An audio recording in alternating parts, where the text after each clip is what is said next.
Hi అండి. నేను మీకు ఈరోజు ఎయిర్ ఫ్రైయర్‌లో ఫిష్ ఫ్రై ఎలా చేయాలో చూపించబోతున్నాను. ఫస్ట్ అయితే ఫిష్‌ని క్లీన్ చేసుకోవాలండి. వాటర్‌లో కొంచెం లెమన్ అండ్ సాల్ట్ వేసి క్లీన్ చేయాలి.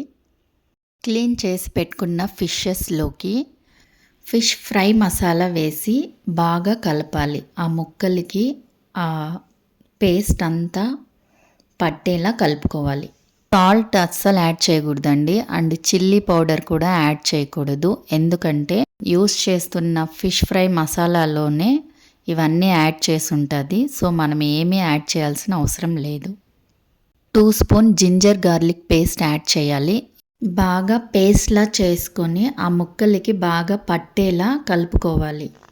ఇలా కలుపుకున్న తర్వాత ఈ పేస్ట్ అంతా ఫిషెస్కి బాగా పడుతుందండి. ఇంకా బాగా పట్టాలి. సో 1 అవర్ దీన్ని మనం ఏం అసలు టచ్ చేయకుండా సైడ్ అలా పెట్టేద్దాం. తర్వాత దీన్ని కుక్ చేద్దాం.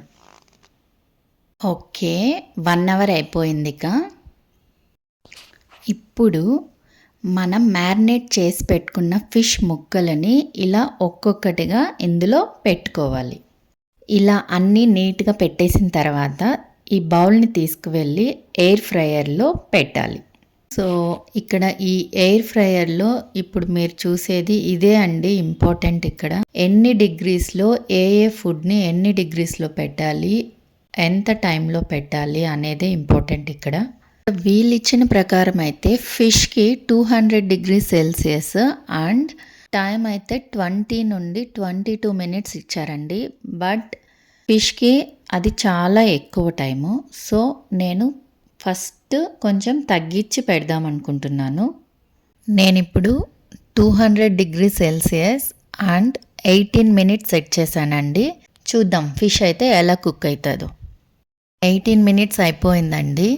సరే, మీకు ఇప్పుడు ఏమనిపిస్తుంది? నాకైతే ఇది చూస్తుంటే పర్ఫెక్ట్గా కుక్ అయింది అనిపిస్తుందండి. చూద్దాం ఎలా కుక్ అయిందో. నాకైతే 18 మినిట్స్ సరిపోతుంది అనిపిస్తుందండి. మీకు ఒకవేళ 18 మినిట్స్ కూడా ఎక్కువ అవుతుంది అనిపిస్తే ఫస్ట్ 15 మినిట్స్ పెట్టి చూడండి. నేను చెక్ చేసిన ప్రకారం అయితే ఫిష్కి 200 డిగ్రీ సెల్సియస్లో 18 మినిట్స్ టైం సరిపోతుందండి. వావ్, చాలా నీట్గా కుక్ అయిందండి. ఇంకా నేను లేట్ చేయకోకుండా మా పిల్లలకి పెట్టేసి మేము కూడా తినేస్తాం. మీరు కూడా చేసుకొని తినేసేయండి. వీడియో స్కిప్ చేయకోకుండా లాస్ట్ వరకు చూసిన వాళ్ళందరికీ థ్యాంక్ యూ సో మచ్. మీకు వీడియో నచ్చింటే ప్లీజ్ సబ్స్క్రైబ్ చేసుకోండి, అలాగే లైక్ చేయండి.